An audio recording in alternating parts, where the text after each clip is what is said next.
Before life began, there was no silence to be noticed and no sound to be missed, because nothing existed that could hear, remember, or care. The universe was already old, already moving through time, already shaped by forces beyond imagination.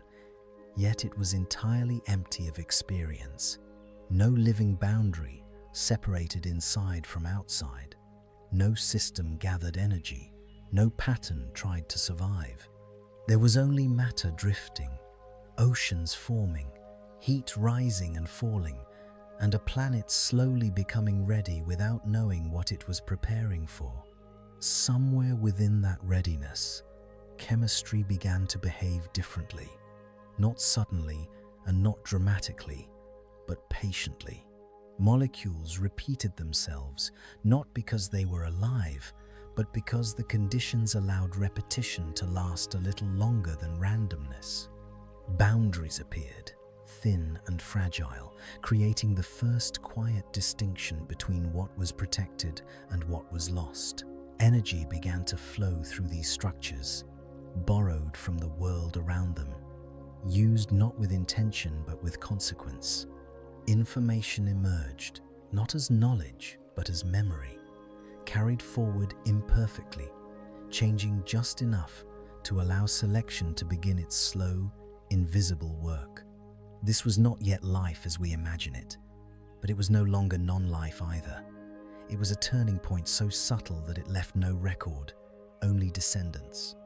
Every cell, every ecosystem, every thought that has ever existed traces back to this moment, when patterns refused to disappear and the planet itself became part of the process.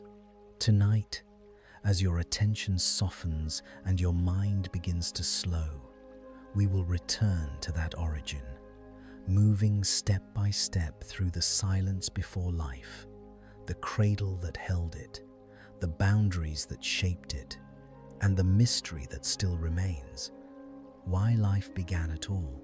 Before life existed, silence was not something that followed sound, because sound itself had no meaning. There was no mind to separate quiet from noise, no awareness to label absence as emptiness. The universe did not feel still, because nothing inside it could feel at all. Stars burned, planets formed, oceans gathered and shifted, yet all of it unfolded without experience, without memory, without even the faintest trace of observation. Existence moved forward blindly, carrying time without anyone to sense its passing. On the early Earth, conditions were already complex, though not intentional. Heat rose from below, energy poured in from above, water covered the surface, and chemistry explored every possibility allowed by the laws of nature. But none of this was preparation in the way we understand it. There was no goal, no destination, no future imagined. Matter simply followed rules, and time gave those rules enough space to repeat themselves endlessly. In this world, nothing was alive, but nothing was wasted either.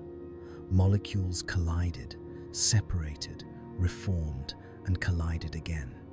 Most arrangements vanished as quickly as they appeared, dissolving back into the vast chemical background of the planet. Yet repetition itself slowly became significant. Given enough time, even rare structures reappeared, not because they were special, but because chance, multiplied by duration, eventually explores everything that can exist. There were no organisms, no cells, no metabolism, no survival. But there was already a quiet sorting process at work. Some chemical patterns lasted slightly longer than others. Some resisted breakdown just enough to remain present. Not alive, not yet, but no longer entirely forgettable either.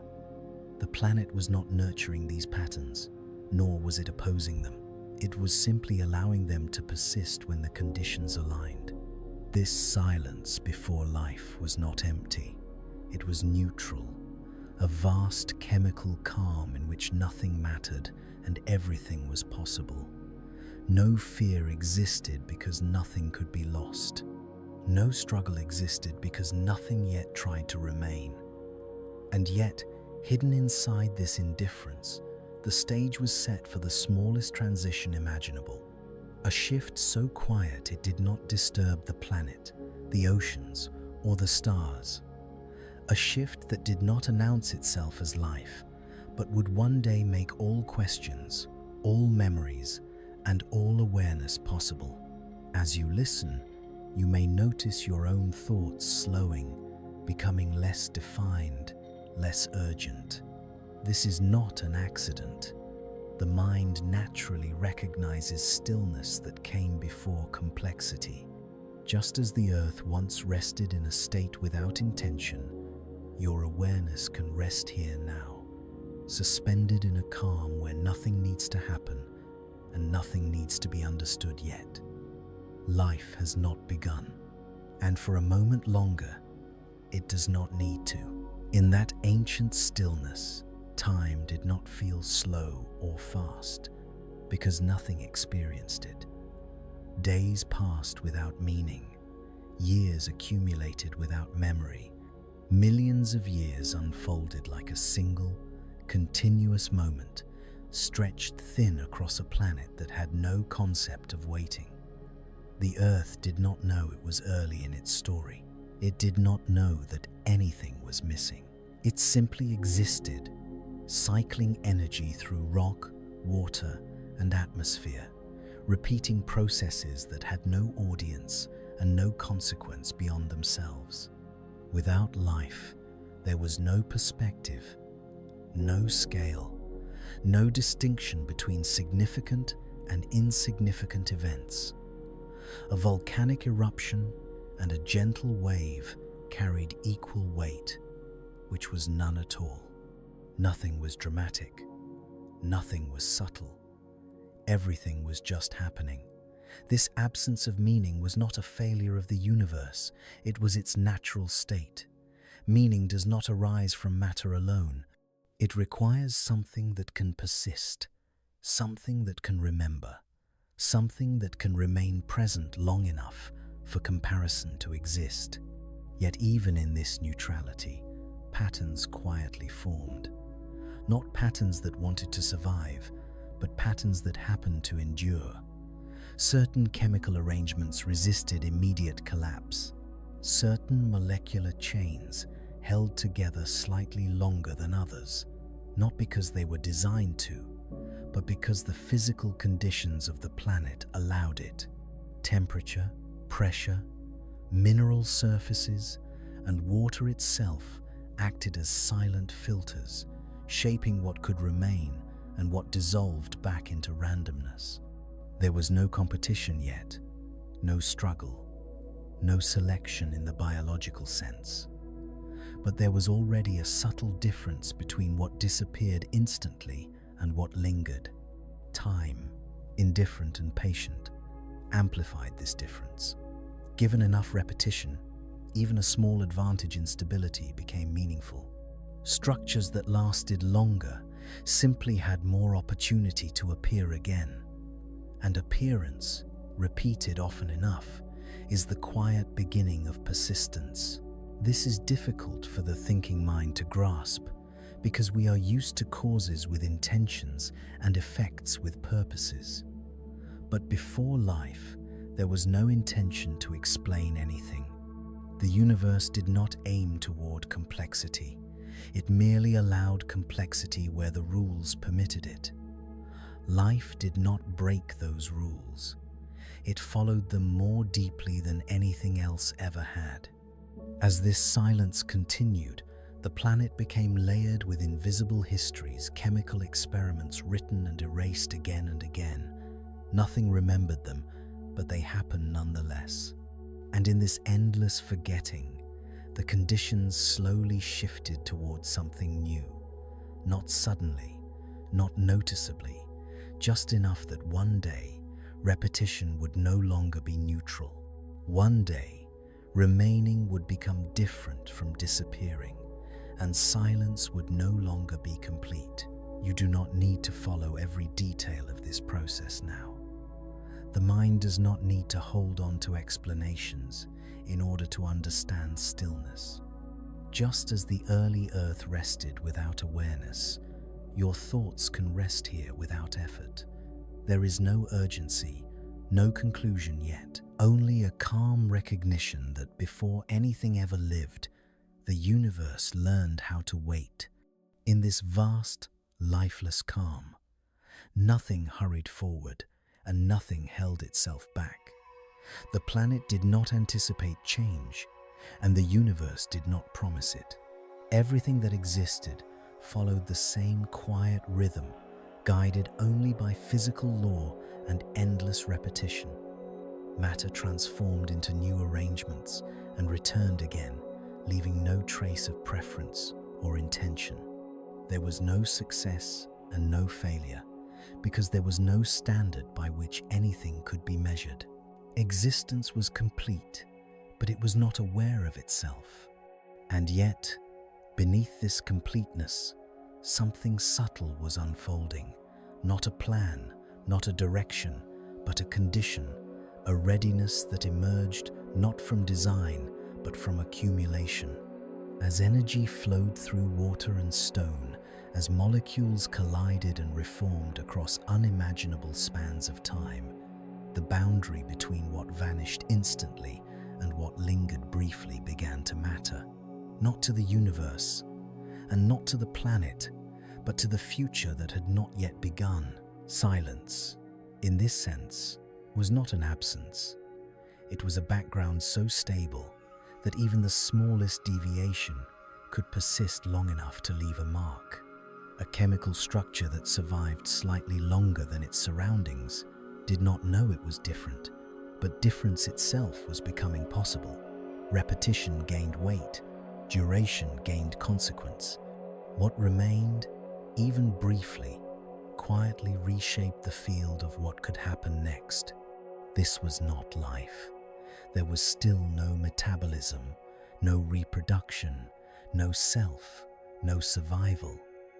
But the conditions that would one day allow those things were no longer theoretical. They were present, active, and quietly consistent. The planet had not created life, but it had become capable of hosting it.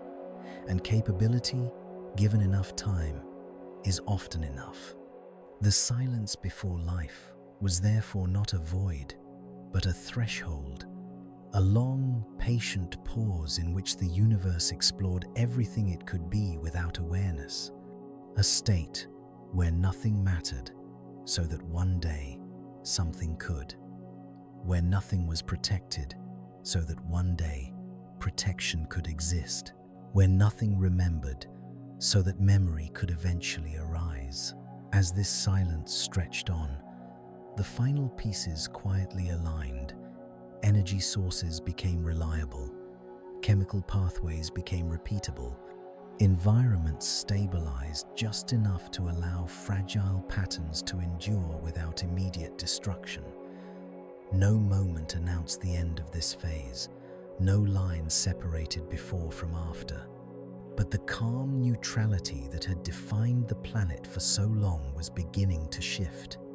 You may feel this shift now, not as a thought, but as a soft change in attention. The mind naturally recognizes transitions that are not marked by noise or urgency. Just as the early Earth moved slowly toward complexity without awareness, your awareness can drift toward rest without effort. There is nothing you need to hold on to here, nothing to analyze, nothing to resolve. The silence before life did not disappear. It transformed. It became the foundation beneath everything that followed. And even now, in every quiet moment, in every slowing breath, in every pause between thoughts, that ancient stillness remains. Life has not yet begun in our story, but the conditions are finally in place. The planet is ready, time is ready, and the next step will not be loud. It will be almost unnoticeable. When life finally became possible, it did not emerge in isolation. It was not born into emptiness, nor did it appear against resistance. It arose within a planet that had slowly shaped itself into a cradle, not through intention, but through balance. Earth had reached a state where extremes softened just enough, where chaos did not vanish but became rhythmic, and where energy moved not violently but continuously. This steadiness was rare, and it mattered. Water covered the planet, not as a passive surface, but as a moving, shaping force. Oceans absorbed heat, distributed energy, and created gradients gentle enough for fragile structures to survive. In water, molecules could meet without immediately breaking apart. They could drift, collide, separate, and return again, suspended in a medium that allowed patience. Time slowed here, not in seconds or minutes, but in opportunity. Reactions that would have ended instantly on dry rock could now unfold gradually, repeatedly, quietly. Heat flowed upward from the planet's interior, not destroying, but stirring. Volcanic regions, hydrothermal systems, and mineral-rich environments created pockets of chemical intensity surrounded by relative calm. These were not laboratories designed for life, but they functioned like them nonetheless. Energy entered systems, transformed matter, and exited again, leaving behind structures that had briefly learned how to persist within the flow. Nothing rested permanently, everything was temporary, and yet, within this movement, continuity became possible. Above the surface, the young atmosphere allowed energy from the sun to reach the planet without stripping it bare. Light did not nourish life yet, but it fueled chemistry. Electrical storms fractured molecules and recombined them in new ways. Radiation did not discriminate. It tested everything equally. Most arrangements failed instantly. Some endured just long enough to matter. The planet did not protect these outcomes. It simply allowed them. What made Earth a cradle was not gentleness, but moderation. Conditions were neither stable nor hostile enough to erase complexity entirely. Change happened, but slowly. Destruction occurred, but not completely. This balance created a narrow window in which fragile systems could form, break, reform, and slowly improve their ability to remain intact. Without knowing it, the planet was offering repeated chances not to succeed, but to continue. Mineral surfaces played their role quietly. Certain structures encouraged molecules to align, to connect, to form chains rather than scatter. Clay, rock, and metal-rich environments acted as silent guides, shaping reactions without directing them. Chemistry began to show preference, not because it chose, but because the environment made some paths easier than others. And ease, repeated endlessly, becomes direction. In this cradle, nothing was alive yet, but life was no longer impossible. The Earth was no longer a neutral stage. It had become an active participant, shaping what could happen next simply by existing as it did. Oceans buffered extremes, heat supplied motion, energy created variation, time allowed repetition. And repetition quietly moved the planet closer to a boundary it had never crossed before. As you listen, you may feel a similar buffering taking place within you.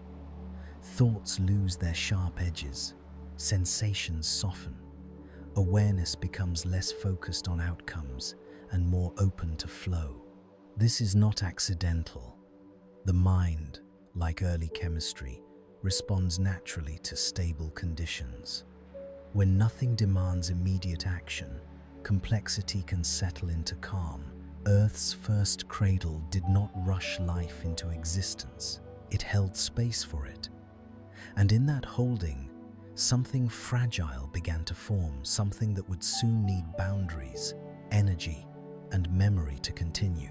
The silence of the planet was changing, not with noise, but with structure, not with intention, but with readiness. The cradle was complete.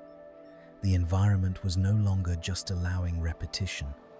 It was beginning to support persistence. And from persistence, the next transition would quietly emerge.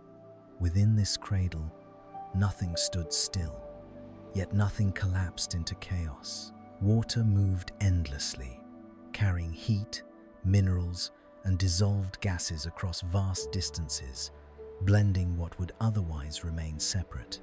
Currents mixed environments, tides stretched time, and depth created layers of temperature and pressure that changed slowly rather than abruptly. In these gradients, chemistry gained room to explore. Reactions no longer existed only as brief flashes. They could unfold, pause, and resume, shaped gently by their surroundings. Energy arrived from many directions at once. Heat rose steadily from the planet's interior. Sunlight reached the surface in filtered waves, and electrical storms delivered sudden bursts of transformation. None of these forces aimed to create life, yet together they ensured that chemistry never rested completely. Movement prevented stagnation, variation prevented uniformity, and variation, repeated long enough, quietly increases the chances that something new will remain. The oceans did more than hold molecules together. They softened extremes. They absorbed impact. They diluted destruction. In doing so, they protected fragile structures without knowing they existed. A chemical system that might have shattered instantly in a harsher environment could survive here, suspended just long enough to encounter another molecule, another surface, another opportunity. Survival did not yet belong to life. It belonged to conditions. Along the planet's surface and beneath its waters, minerals interacted with chemistry in subtle ways. Certain surfaces encouraged molecules to attach, align, and connect. Others concentrated compounds, bringing them close enough to interact repeatedly. These interactions were not instructions, they were invitations. The environment did not tell chemistry what to become. It simply made some outcomes more likely than others. Time amplified everything. Reactions that happened once were insignificant. Reactions that happened thousands of times became familiar. And reactions that could repeat reliably, even briefly, began to shape the chemical landscape around them. This was not progress in any intentional sense. It was accumulation, a quiet stacking of probabilities, slowly tilting the balance towards structures that could endure within the flow of energy. Earth's cradle was therefore not a single place, but a condition spread across the planet, a combination of water, heat, motion, and stability that existed long enough for chemistry to deepen rather than reset. Many planets may have water, many may have energy, but few offer both in a way that allows fragile systems to persist without being erased as quickly as they form. Earth did not guarantee life, it merely refused to prevent it. As this balance held, the planet itself became part of the process. The environment and the chemistry within it were no longer separate. Each shaped the other. Reactions altered local conditions. Conditions altered which reactions could continue. Feedback loops emerged, not yet alive, but no longer indifferent. The cradle was beginning to respond to what it carried. You may notice now how this slow cooperation mirrors the way the mind settles into rest. When the environment feels safe enough, when stimulation softens rather than disappears, awareness does not shut down. It drifts, it reorganizes, It allows patterns to repeat gently without effort. Just as early Earth held space for fragile chemistry, your attention is being held here, supported without being forced. The cradle did not create life in a moment. It sustained the possibility of life across ages. And in that sustained possibility, something new was approaching. Chemistry was no longer merely reacting, it was beginning to cycle. And cycles, once established, quietly prepare the way for repetition that can carry itself forward. The Earth had done its part, not by acting, but by remaining, not by designing, but by balancing. The cradle was steady, the flow of energy continued, and within this patient support, the next transition was already forming, unnoticed and inevitable. The stability of this cradle did not mean stillness. It meant predictability without rigidity, change without collapse. Day and night passed in slow, reliable cycles. Seasons emerged, not sharply defined, but gentle enough to repeat without erasing what came before. This repetition mattered. When conditions return again and again, fragile systems gain a chance to encounter themselves more than once. And encounter, repeated across time, is the quiet foundation of continuity. In the depths of the oceans, where sunlight never reached, another kind of calm existed. Here, heat flowed steadily from within the planet, carrying minerals into the water and creating zones of constant chemical motion. These environments were not peaceful in the human sense, but they were consistent. Temperature gradients remained stable. Energy flowed without interruption. Chemistry did not need to wait for rare events. It could rely on the planet itself to keep reactions moving. In such places, complexity did not have to survive chaos. It only had to remain within the flow. The cradle worked because it allowed mistakes without punishment. Chemical structures could form imperfectly, break apart partially, and try again without starting from nothing. This tolerance for error was essential. Without it, every attempt would end in erasure. With it, variation could accumulate, and variation, even when small, creates pathways that were not there before. Earth did not select outcomes, it filtered them. The environment quietly favored what could persist within its rhythms. Structures that aligned with the planet's cycles endured slightly longer. Those that resisted were dissolved back into the background. No intention guided this process. No foresight shaped it. Yet over time, the distinction between what fit and what did not became more pronounced. Water, once again, played its quiet role. It carried nutrients without choosing them. It distributed energy without conserving it. It connected distant regions of the planet into a single, slow-moving system. In doing so, it allowed chemistry to spread, to repeat, and to encounter familiar conditions again and again. The cradle was not localized, it was planetary. As this system matured, the boundary between environment and process began to blur. Chemistry no longer existed merely within the cradle. It interacted with it. Reactions altered their surroundings. Surroundings altered which reactions could continue.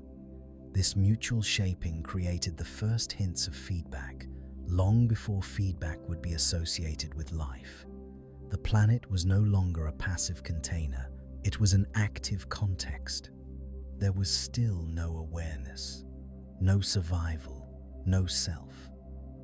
But there was now continuity that extended beyond a single reaction.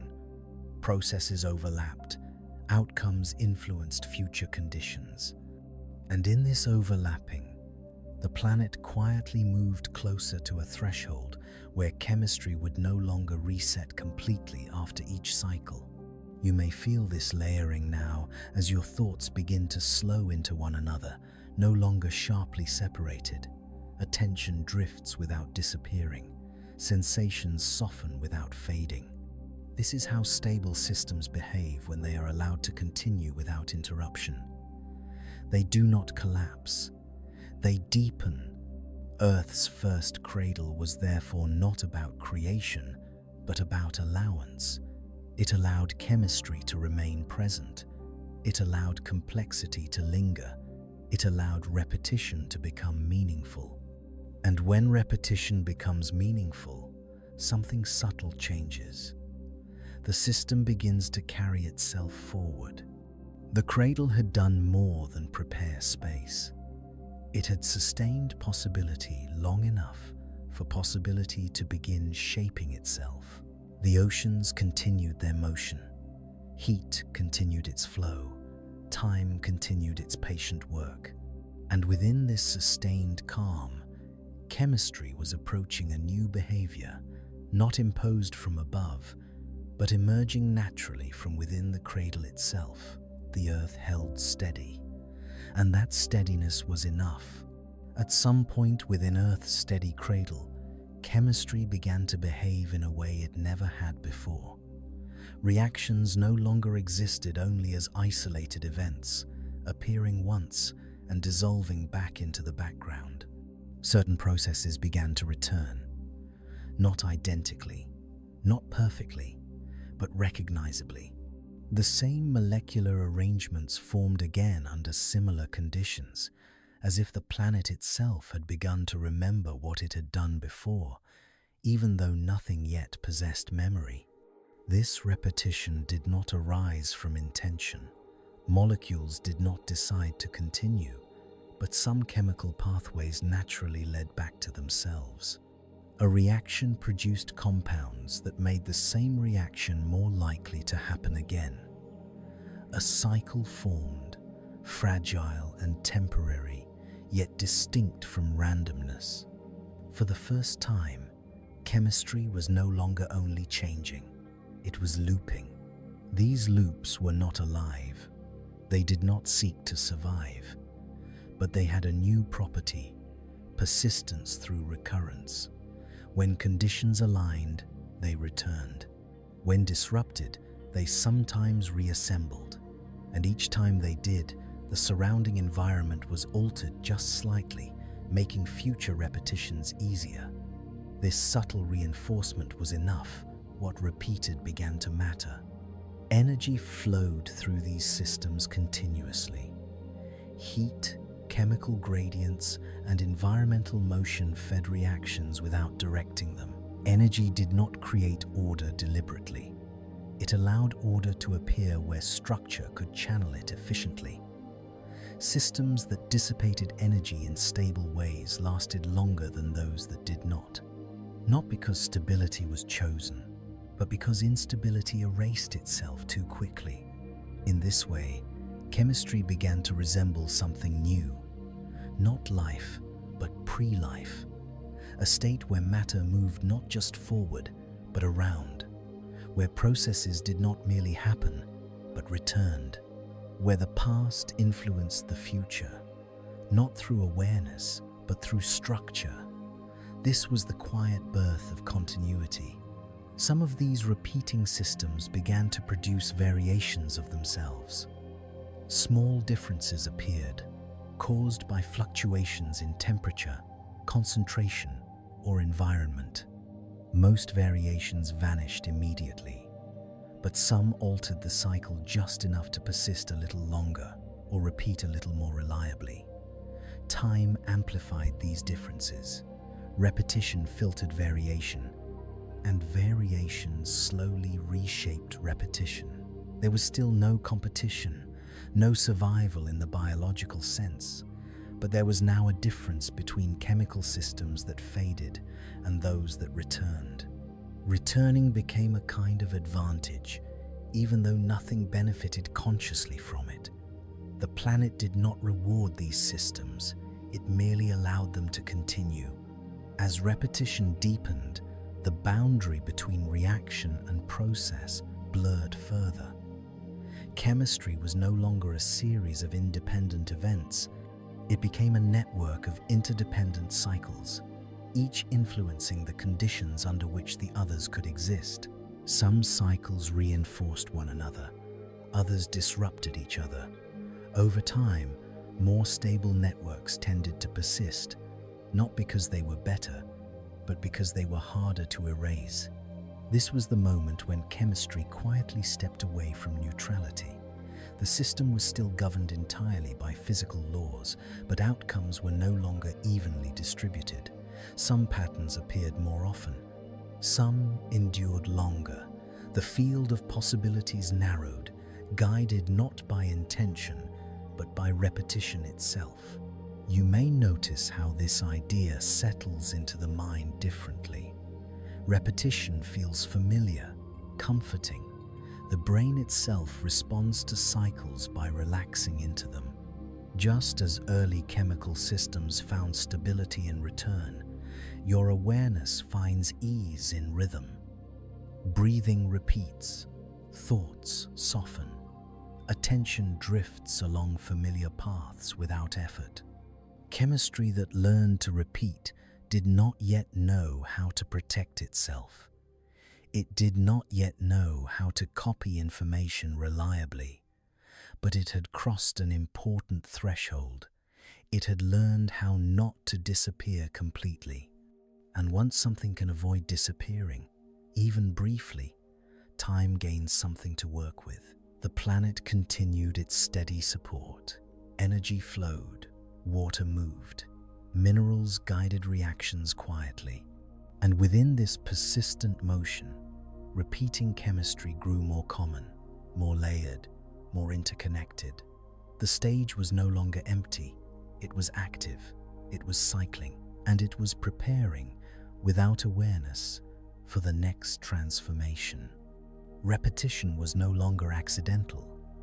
It was becoming foundational. As these repeating chemical systems became more common, the planet slowly filled with quiet rhythms that had never existed before.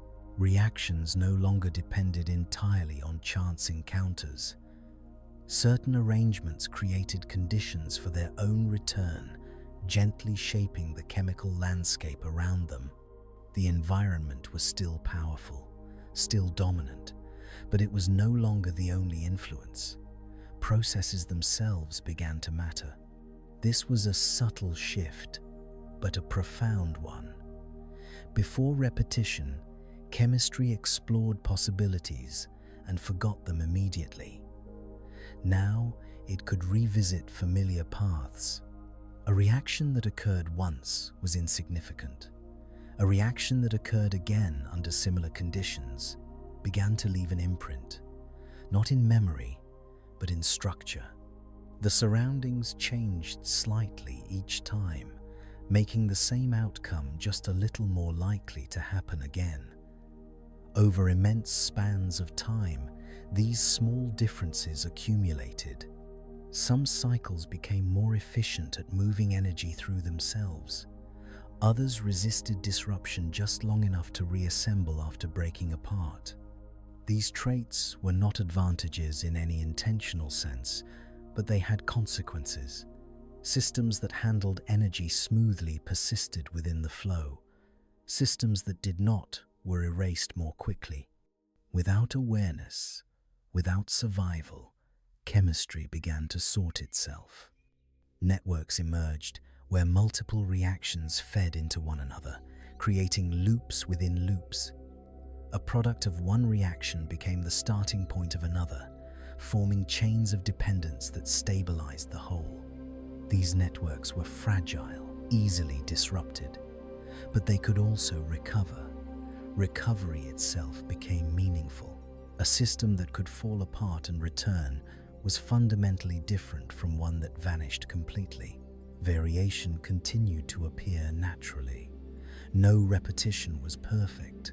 Temperature shifted, concentrations fluctuated, environmental conditions drifted slowly. Each cycle was slightly different from the last. Most differences led nowhere, but some altered the system in ways that improved its likelihood of repeating again. These changes did not aim toward improvement, but time treated persistence as if it were one. At this stage, chemistry was no longer simply reacting to its environment. It was interacting with itself across time. Past reactions influenced future possibilities. History began to matter, even though nothing could remember it. This was the earliest form of inheritance, not of information, but of structure. What had happened before quietly shaped what could happen next. Still, nothing here was alive. There was no boundary, no self, no protection. These systems existed entirely at the mercy of their surroundings, yet they were no longer entirely passive. Repetition gave them presence, cycles gave them continuity, and continuity, once established, becomes difficult to erase completely. You may feel how this slow persistence mirrors the way thoughts repeat as you relax. Certain ideas surface gently, not because you choose them, but because your mind has learned familiar paths. Repetition soothes the nervous system. It reduces effort. It allows attention to drift without resistance. Just as early chemistry found stability in cycles, your awareness finds rest in rhythm. Over time, repeating systems grew more interconnected. Chemistry became layered rather than scattered. The planet's surface and oceans filled with overlapping cycles, some reinforcing, some competing, many dissolving and reforming. This complexity did not rush forward. It deepened, it thickened, it settled. Repetition had changed the rules without breaking them. The universe was still indifferent. The planet was still unaware. But chemistry was no longer fleeting. It was becoming durable enough for the next transformation to matter. The world was now filled with processes that could return, recover, and continue. And once chemistry learned how to repeat, the idea of disappearance was no longer absolute. Something that can return is already halfway to becoming something that can remain. As Earth's cradle continued to hold steady, chemistry slowly crossed an invisible line. Reactions no longer appeared only once and vanished without consequence. Certain chemical processes began to return under similar conditions, forming patterns that were not exact copies, but recognizable echoes of themselves. These repetitions were not driven by intention or direction. They emerged because some pathways naturally led back to their own beginnings. A reaction produced molecules that made the same reaction more likely to happen again. And over immense stretches of time, this quiet looping transformed chemistry from a series of isolated events into something more continuous. For the first time, the past began to influence the future, not through memory, but through structure. Energy flowed endlessly through these emerging cycles, not as a creator, but as a carrier. Heat, gradients, and chemical imbalances moved through systems that had learned how to channel them without immediately collapsing. Reactions that dispersed energy smoothly tended to persist longer, while those that concentrated it too sharply dissolved back into the environment. Nothing selected these outcomes deliberately. Stability simply lasted longer than instability, and duration, repeated often enough, quietly reshaped the chemical landscape. What endured began to define what was possible next. As repetition deepened, variation appeared naturally within it. No cycle repeated perfectly. Small changes in temperature, concentration, or environment altered outcomes just enough to create difference. Most of these differences led nowhere, fading back into the background of planetary chemistry. But some changes altered the system in ways that allowed it to repeat more reliably or recover more easily after disruption. Time amplified these subtle advantages. not because they were better, but because they remained present long enough to matter. In this way, repetition began to filter variation, slowly narrowing the field of chemical possibilities. Over long spans of time, networks of reactions formed, where the products of one process became the starting points of another. These networks were fragile, easily disturbed, yet capable of reassembling when conditions returned. Recovery itself became meaningful. A system that could fall apart and return was fundamentally different from one that disappeared completely. Chemistry was no longer only reacting to the environment, it was interacting with itself across time. History began to accumulate, even though nothing could remember it. At this stage, nothing was alive. There was still no boundary, no inside or outside, no self to protect. These repeating systems existed entirely within their surroundings, exposed and unshielded, yet repetition had given them presence. Cycles had given them continuity. And continuity, once established, becomes difficult to erase entirely. Chemistry had learned how not to vanish, and that alone changed everything that followed. You may notice how this deepening repetition mirrors the way the mind responds to calm. Thoughts no longer arrive sharply or demand attention. They return softly, following familiar paths, settling into gentle rhythms. Breathing repeats without effort. Awareness drifts without resistance.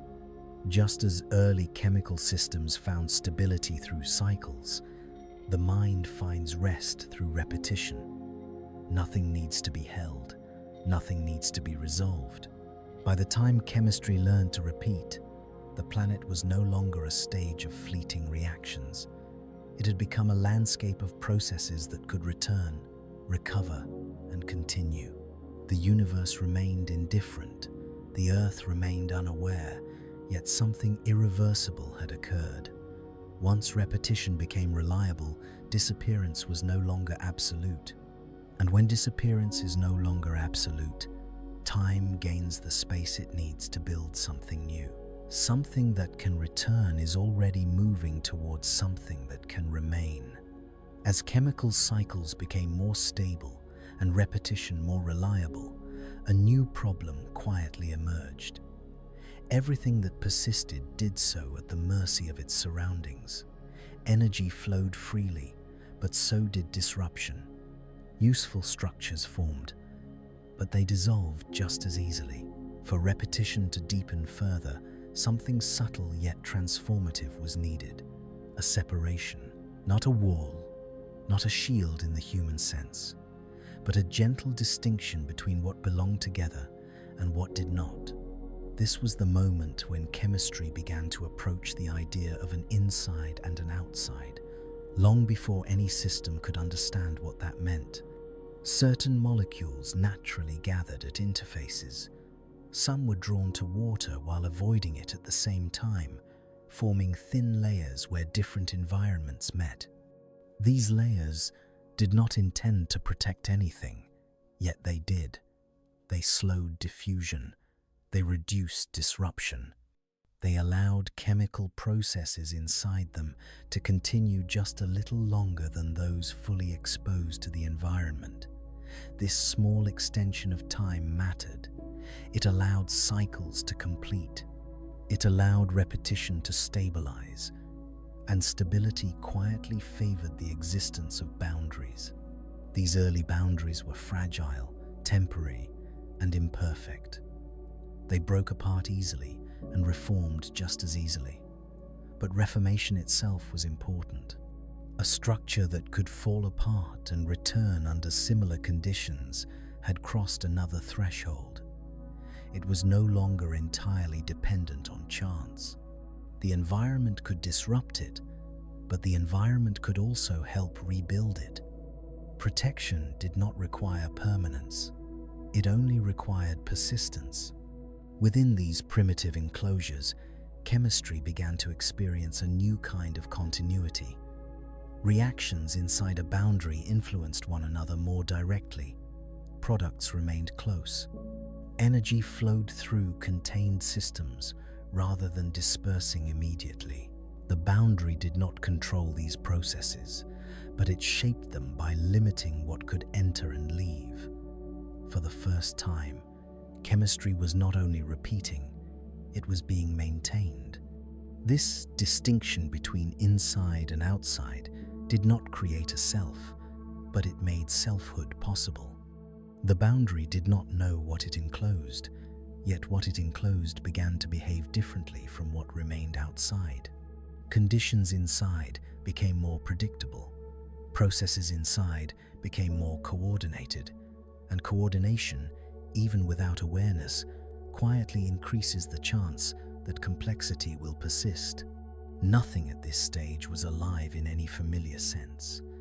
There was no metabolism, no reproduction, no survival instinct. Yet the presence of boundaries changed the direction of possibility. Chemistry was no longer spread evenly across the planet. It was beginning to localize, to gather, to remain together long enough for deeper organization to emerge. You may feel how this idea settles into your own awareness. As boundaries form, noise softens, attention turns inward, thoughts become less scattered, less exposed to every passing impulse. Just as early chemical systems benefited from gentle containment, the mind benefits from a sense of enclosure. Nothing is shut out forcefully. Everything simply slows. Over time, boundaries that allowed useful cycles to continue were more likely to appear again, not because they were chosen, but because their presence altered local conditions in ways that supported their return. The environment still ruled, physics still governed everything, but chemistry had learned how to create spaces where processes could deepen rather than reset. The first boundary did not announce the arrival of life. It prepared the ground for it. It created the possibility of continuity within continuity, order within flow, persistence within change. And once an inside exists, even briefly, the future gains something to build upon. The world was no longer entirely open, and that quiet closing was essential. As chemical repetition became more stable and cycles began to persist across time, the environment itself revealed a quiet limitation. Everything remained exposed. Energy entered freely, but so did disruption. Useful arrangements formed, yet they dissolved as easily as they appeared, reset again and again by the surrounding world. For continuity to deepen further, chemistry did not need intention or awareness. It needed separation, not a rigid wall or a permanent structure, but a subtle distinction that could slow the loss of what had already begun to repeat.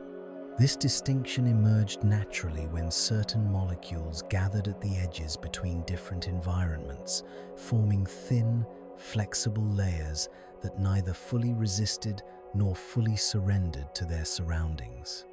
These early boundaries were not designed to protect anything, yet they did, simply by limiting how quickly the inside mixed with the outside, allowing reactions to complete rather than dissolve mid-process.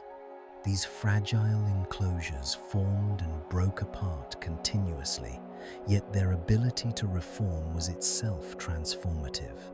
A boundary that could fall apart and reassemble under similar conditions was no longer entirely dependent on chance. The environment could disrupt it, but the environment could also rebuild it. Within these temporary spaces, chemical reactions influenced one another more directly. Products remained nearby. Energy flowed through contained systems instead of dispersing immediately into the surrounding water. The boundary did not control chemistry, but it shaped it by narrowing possibilities, creating conditions that favored continuity over reset. For the first time, chemistry was not only repeating, it was being sustained. Inside these early enclosures, conditions became more predictable, not stable in a fixed sense, but stable enough to allow coordination. Reactions began to interact as part of a system rather than as isolated events. The distinction between inside and outside did not create a self, but it made selfhood possible by introducing the idea of belonging. What occurred inside mattered more to what occurred next, while the outside became context rather than immediate interruption. This localization of process was subtle, yet profound. Chemistry was no longer evenly distributed across the planet. It was beginning to gather, to concentrate, to remain together long enough for deeper organization to emerge.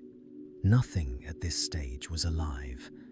There was no metabolism, no reproduction, no survival instinct guiding these systems forward. Yet the presence of boundaries quietly changed the direction of possibility.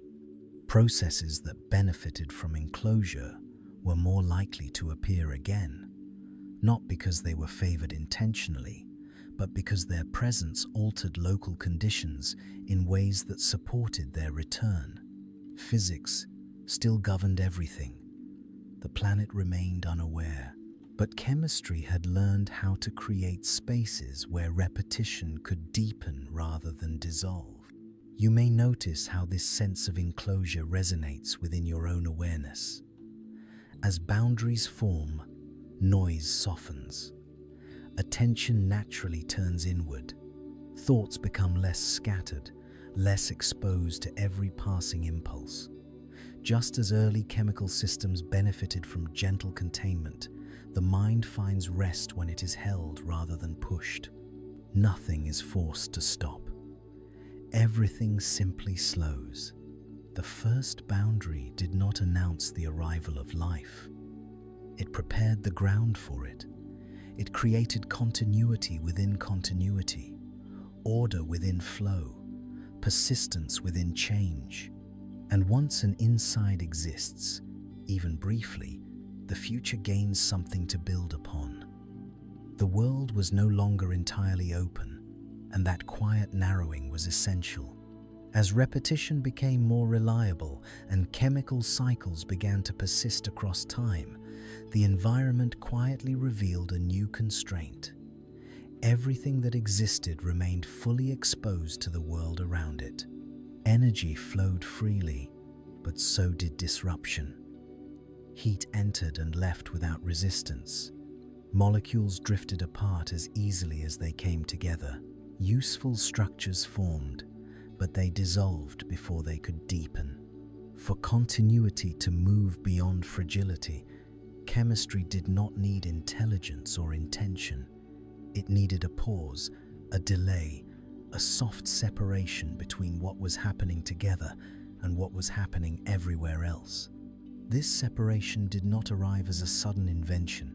It emerged slowly, naturally, from the behavior of matter itself. Certain molecules possessed an unusual quality. They were drawn to water while simultaneously resisting it, aligning themselves at interfaces where different environments met. Over time, these molecules gathered into thin, flexible layers that curved and closed, forming temporary enclosures. These early boundaries were not walls. They did not block the world out. They softened it. They slowed the exchange between inside and outside, just enough to allow chemistry within them to continue without immediate interruption. Nothing inside these enclosures knew it was protected, yet protection had begun. These boundaries were fragile. They broke apart often. Heat, motion, and chemical imbalance tore them open again and again. But their most important quality was not strength, it was recoverability. When conditions returned, they reformed. A structure that could fall apart and reassemble was fundamentally different from one that vanished completely. For the first time, chemistry could lose form without losing continuity. Disruption no longer meant erasure. It meant pause. Within these fleeting enclosures, reactions behaved differently. Molecules remained close rather than dispersing instantly. Products of one reaction influenced the next. Energy flowed through contained systems instead of dissipating immediately into the environment. The boundary did not guide these processes, yet by limiting exposure, it shaped them. Chemistry was no longer only repeating, it was being held, and being held changed everything. Inside and outside were no longer identical. Conditions within boundaries became more predictable, not fixed, but gently constrained. Temperature fluctuated less sharply. Concentrations remained more consistent. Timing began to matter. Reactions occurred in sequences rather than isolation.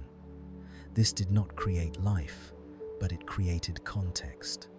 And context allows complexity to deepen rather than reset.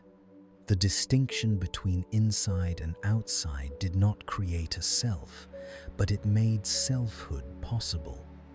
What happened inside a boundary mattered more to what happened next inside that same boundary. The outside world became background rather than constant interruption. Chemistry was no longer evenly spread across the planet. It began to localize, to gather into pockets of continuity scattered across oceans and mineral surfaces. Each pocket existed briefly, dissolved, and returned again, carrying with it a faint imprint of what had happened before.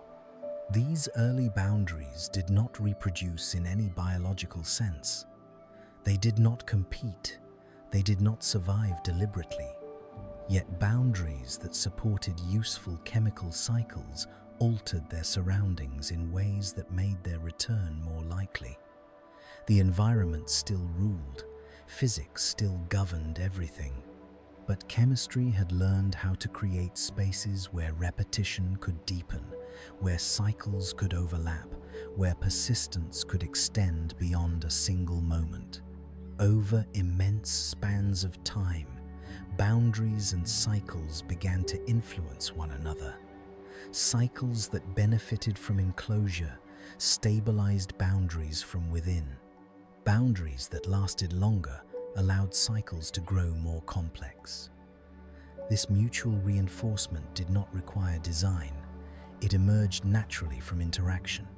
Chemistry and enclosure began to co-evolve, each shaping the conditions of the other without awareness or intention. Nothing here was alive. There was no metabolism, no reproduction, no purpose guiding these systems forward. Yet the direction of possibility had shifted.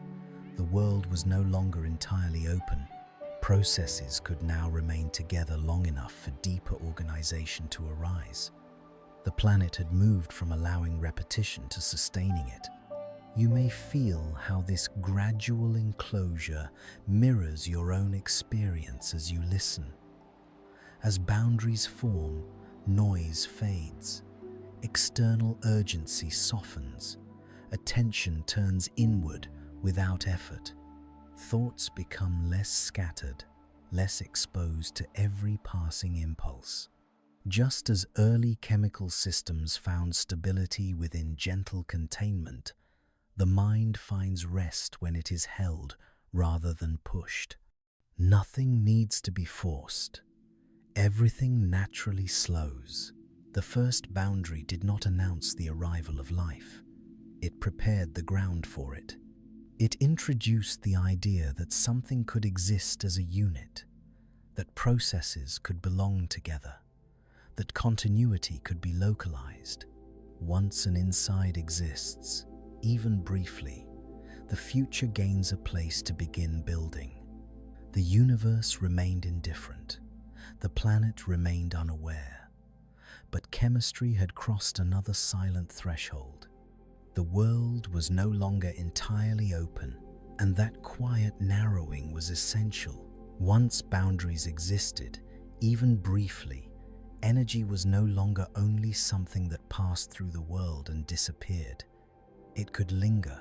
It could be slowed, redirected, and quietly shaped by the structures it moved through. Before this moment, energy had flowed freely across the planet, warming, stirring, and transforming matter without consequence beyond the instant it occurred. Now, within gentle enclosures, energy began to interact with continuity. What entered did not immediately leave.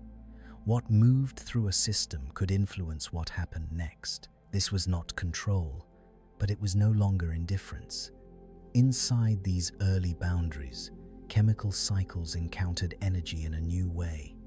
Heat gradients, chemical imbalances, and environmental motion did not simply disrupt reactions, they sustained them.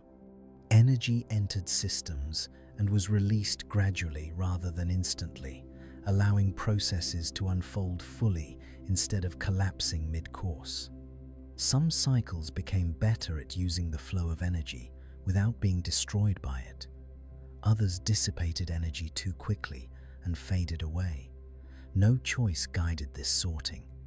Energy itself revealed what could remain. This was the beginning of an unspoken game, not played with intention, but with consequence. Systems that could channel energy smoothly lasted longer within their enclosures. Systems that could not were erased by excess or starvation. Stability emerged not from stillness, but from balance. Too little energy and processes slowed into inactivity. Too much energy and structures broke apart.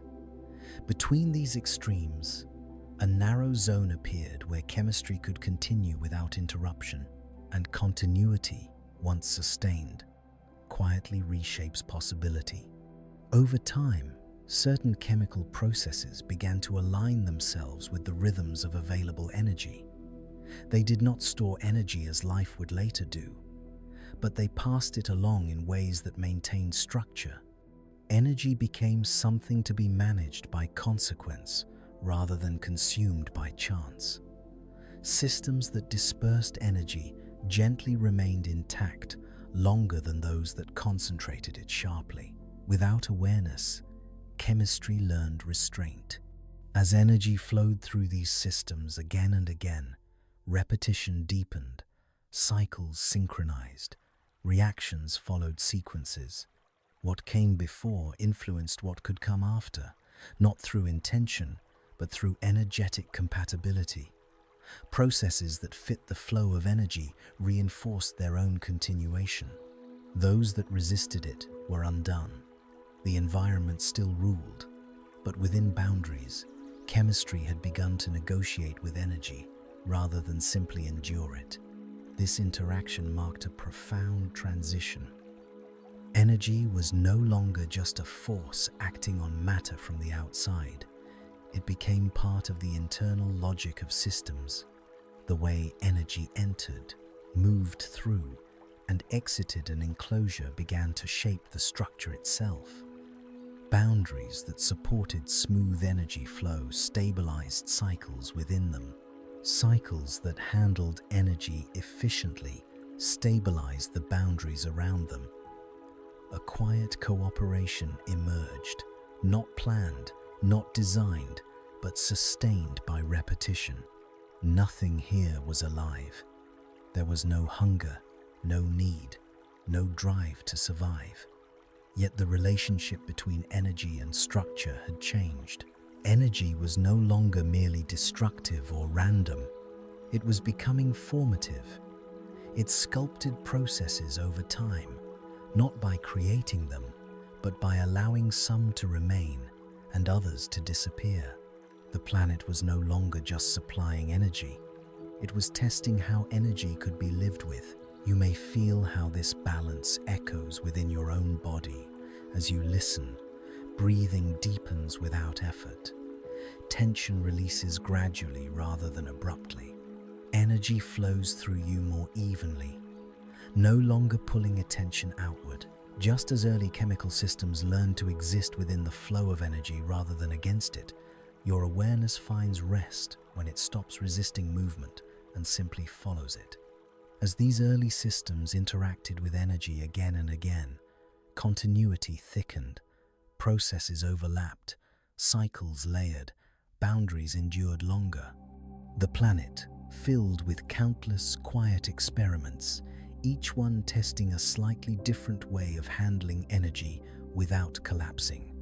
Most failed, some returned, and those that returned shaped the conditions for their own continuation.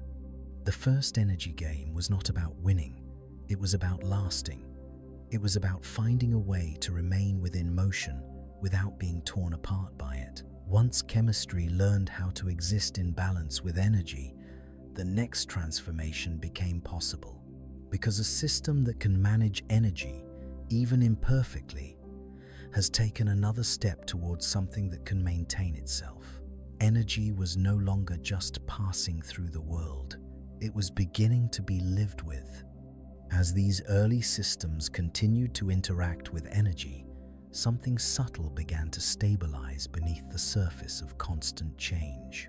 Energy no longer arrived as an uncontrollable surge that shattered structure, nor did it fade so quickly that processes were left unfinished. Instead, it moved through enclosed spaces in measured ways, shaping reactions not by force, but by timing. What mattered now was not how much energy was present, but how gently it could be absorbed, transferred, and released. Systems that aligned themselves with this rhythm endured, those that did not quietly disappeared. This balance did not emerge once and remain fixed. It wavered continuously. Energy fluctuated, conditions shifted, boundaries weakened and reformed. Yet within this instability, certain patterns proved resilient. They did not resist change, they flowed with it. Energy entered these systems, altered them slightly, and moved on, leaving behind structures that were still intact enough to continue. Over time, this interaction deepened. Energy was no longer merely something that happened to chemistry. It became something chemistry responded to. Some cycles began to slow the movement of energy intentionally, not through awareness, but through structure. By stretching reactions over longer periods, they avoided the destructive extremes of sudden release. Energy moved step by step rather than all at once. This slowing was not inefficiency, it was survival by consequence. Systems that released energy too rapidly destabilized themselves. Systems that moderated its flow remained coherent, and coherence, repeated endlessly, quietly reshaped what chemistry could become. Within these enclosed environments, energy gradients became pathways rather than obstacles. Differences in concentration, temperature, and chemical potential guided reactions forward in sequences that made sense only in hindsight. Each step prepared the conditions for the next. Energy flowed downhill, but structure determined the slope. The system did not choose this path. It followed it because no other path allowed it to continue. Over immense spans of time, the relationship between energy and structure became increasingly intertwined. Cycles that handled energy smoothly reinforced the boundaries that contained them. Boundaries that lasted longer allowed cycles to grow more elaborate. This mutual support created pockets of increasing complexity scattered across the planet. None of them were stable forever, none of them were alive, yet they represented something entirely new. Systems that could remain organized while energy passed through them continuously. This was a quiet revolution. For the first time, order did not arise in spite of energy flow, but because of it. Energy was no longer the enemy of structure, it was its partner. The planet was no longer simply a source of motion, it had become a testing ground for balance. You may feel how this idea settles deeper now, not as a thought, but as a sensation. Breathing becomes slower, smoother. Tension releases without instruction. The body learns, just as early chemistry did, how to exist comfortably within movement rather than fighting it. Awareness no longer clings, it drifts, it flows, it rests inside the rhythm. As energy continued to move through these systems, time gained new leverage. Each moment of balance extended the future slightly further. Each successful passage of energy without collapse made the next passage more likely. Continuity thickened, processes overlapped. Systems developed histories, not recorded anywhere, but embodied in the way they responded to familiar conditions. Energy no longer erased the past completely, it built upon it. The first energy game did not produce life, but it produced readiness, a world filled with systems that could exist within flow, that could manage transformation without destruction, that could persist long enough for something new to arise. Once chemistry learned how to live with energy, the next step became inevitable, because a system that can handle energy can begin to shape it, and a system that can shape energy can begin to carry information. Energy was still moving, the planet was still unaware, but the groundwork was complete. As balance between structure and energy continued to repeat, the planet quietly filled with systems that were no longer erased by motion. Energy still flowed relentlessly, but its passage was no longer purely destructive. Within boundaries, energy began to take on a new role, not as a force that broke order apart, but as a condition that allowed order to remain active. Systems that could exist only in stillness vanished. Systems that could exist only in chaos never stabilized. But systems that could live inside movement, changing while remaining coherent, began to appear again and again. Energy did not stay. It never stayed. But its journey through these systems became meaningful. The way energy entered mattered. The way it moved through mattered. The way it left mattered. Each passage reshaped structure slightly, and each structure reshaped the next passage. Over time, this interaction grew smoother, less disruptive, more rhythmic. Chemistry was no longer merely enduring energy. It was adapting to its flow. Some systems became better at spreading energy across many small steps, rather than releasing it all at once. This spreading reduced shock. It reduced collapse. It allowed reactions to finish before disruption arrived. These systems did not trap energy. They guided it. Energy moved through them like water through a winding channel rather than a sudden drop. And channels, once formed, tend to deepen. As energy continued to move through these pathways, systems gained a quiet form of resilience. Disturbances no longer reset everything to zero. They bent processes without breaking them.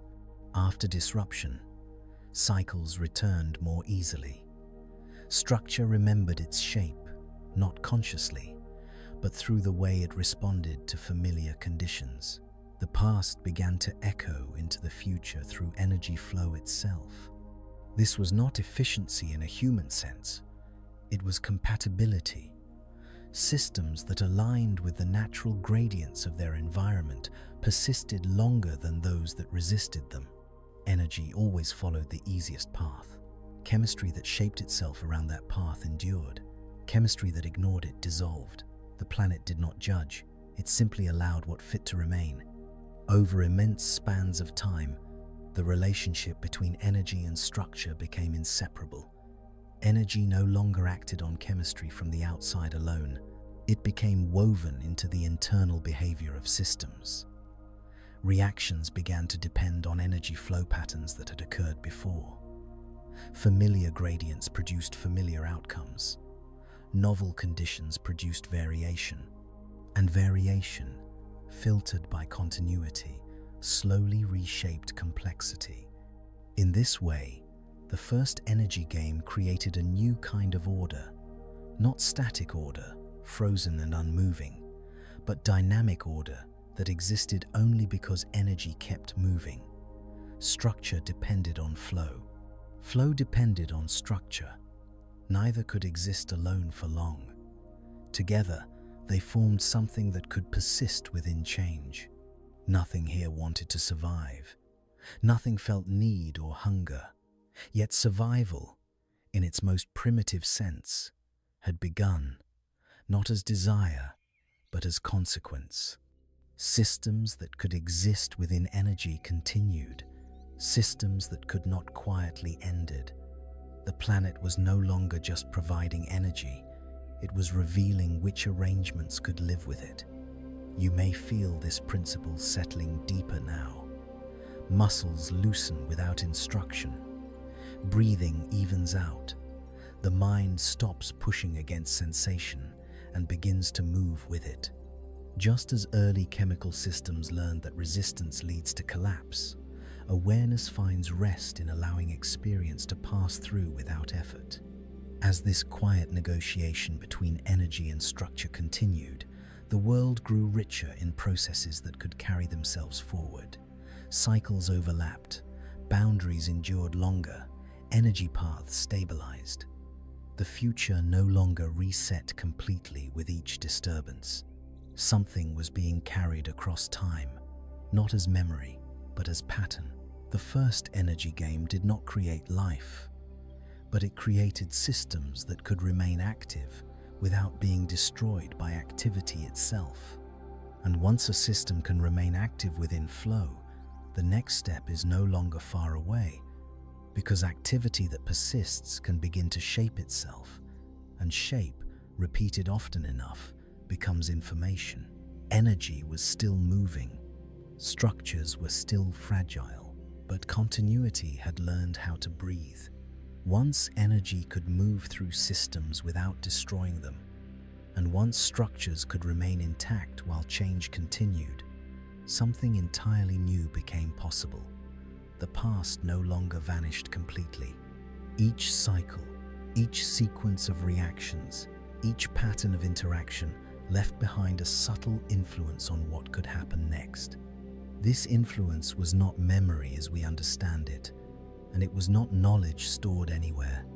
It was structure shaped by repetition. What had worked before quietly shaped what would work again. In this way, information appeared not as data, but as tendency. Chemistry began to carry forward the imprint of its own history without knowing it was doing so. These early systems did not copy themselves intentionally, yet parts of them returned again and again under familiar conditions.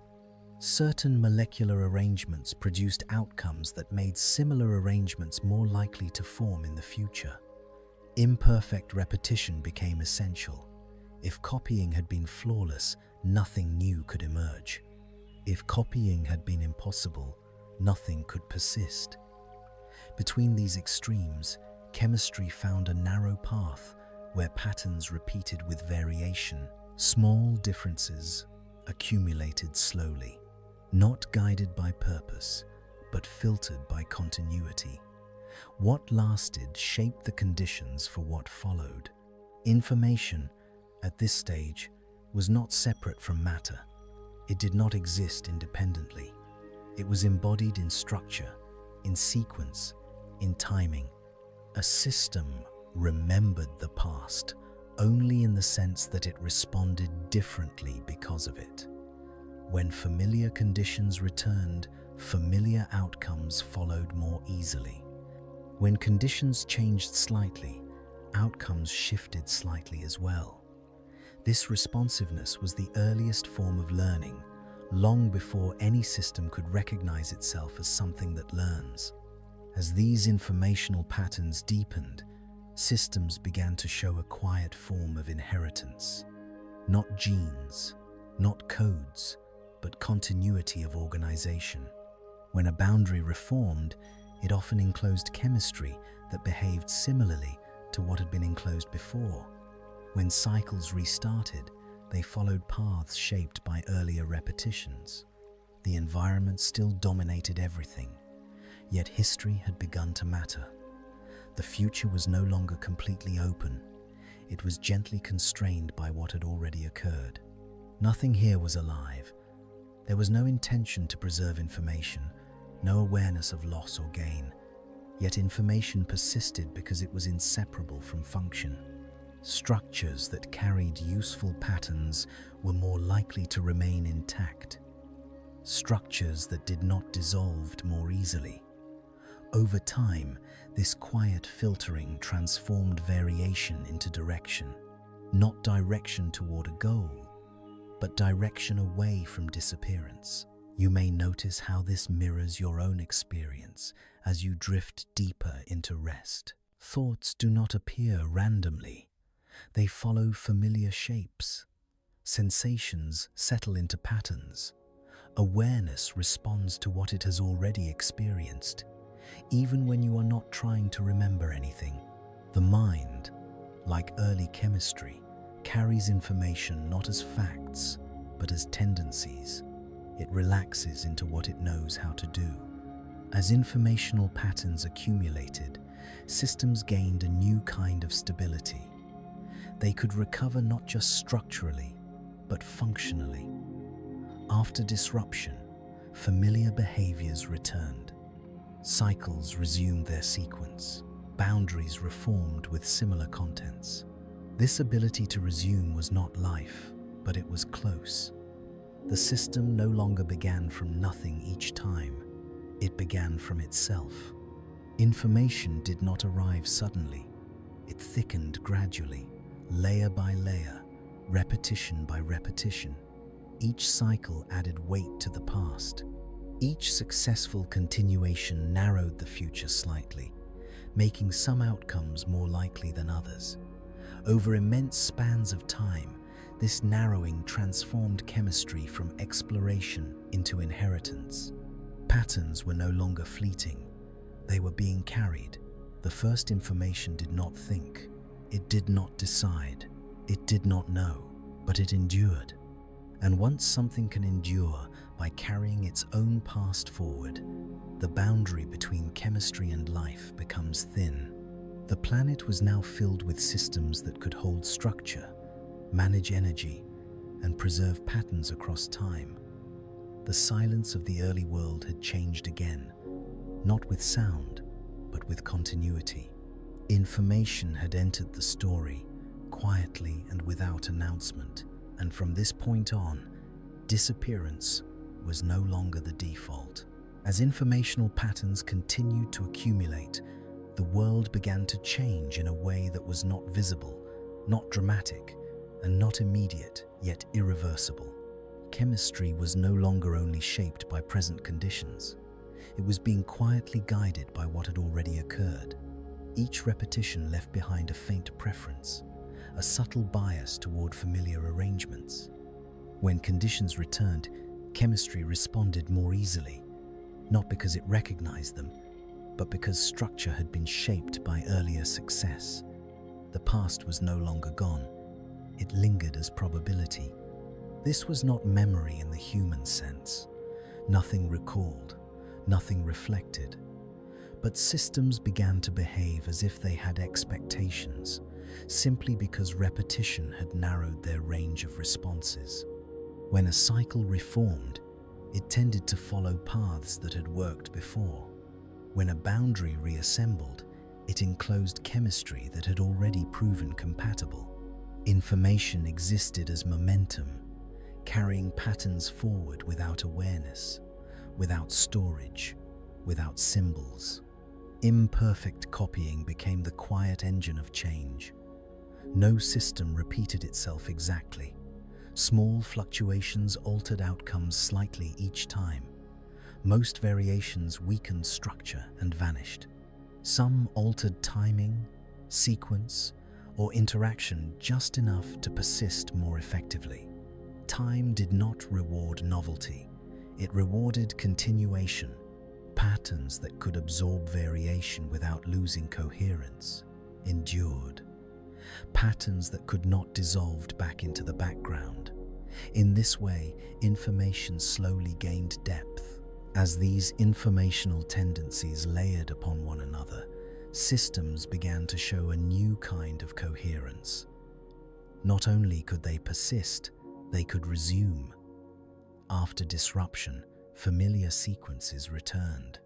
After collapse, familiar organization reappeared.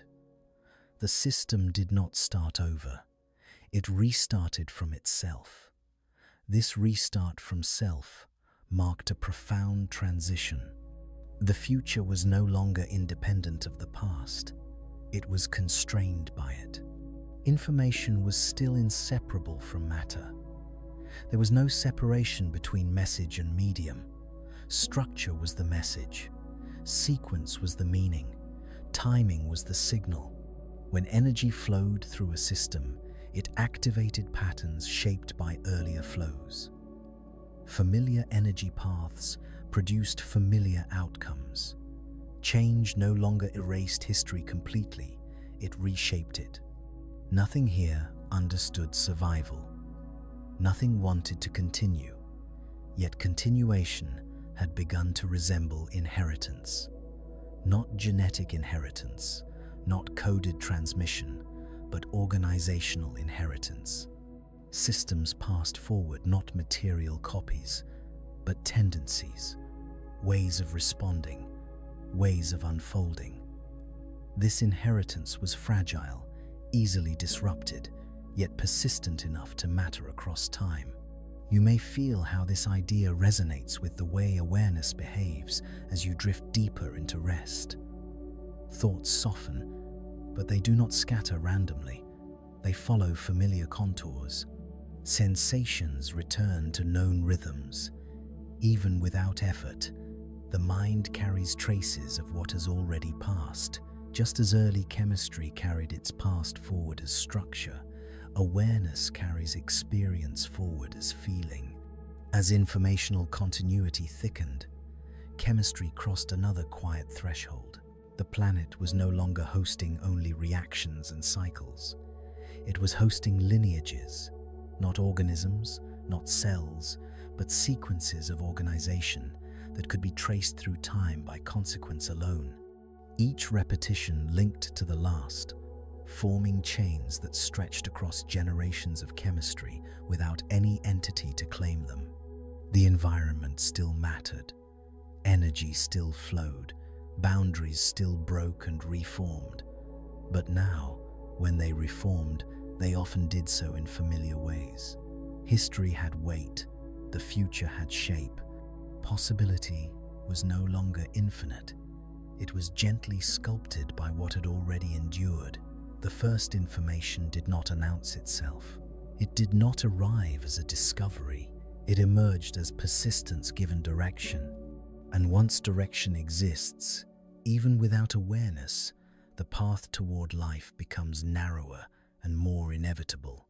The planet was now filled with systems that could hold structure, manage energy, and carry their own past forward. Chemistry had learned how to remember without memory. The silence of the early world had changed again, not with sound, not with motion, but with continuity that could survive change. As these systems continued to persist, information slowly stopped being something that merely happened and became something that quietly accumulated. Each repetition added a faint layer to what already existed, not as a record, but as a tendency toward familiarity. When similar conditions returned, chemistry did not start from a blank state. It followed grooves carved by earlier cycles, slipping naturally into patterns that had already proven capable of continuing.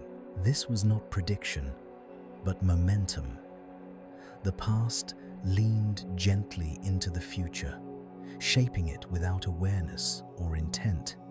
Over time, this accumulation created a subtle asymmetry in the world. Not all possibilities were equally likely anymore. Some paths were easier to follow because they had been followed before. Some structures formed more readily because the environment had been shaped by their previous presence. Information existed as bias, as preference, as direction without destination. The universe remained indifferent, but chemistry was no longer neutral. Imperfect repetition became essential at this stage. If systems had copied themselves exactly, nothing new could ever arise. If they had failed to repeat at all, nothing could persist. Between these extremes, variation quietly introduced change, while continuity preserved coherence. Small differences altered timing, altered interaction, altered outcome just enough to explore new configurations without dissolving entirely.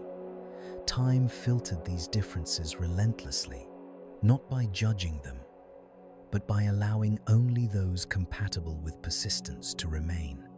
Information did not float above matter, it was inseparable from it.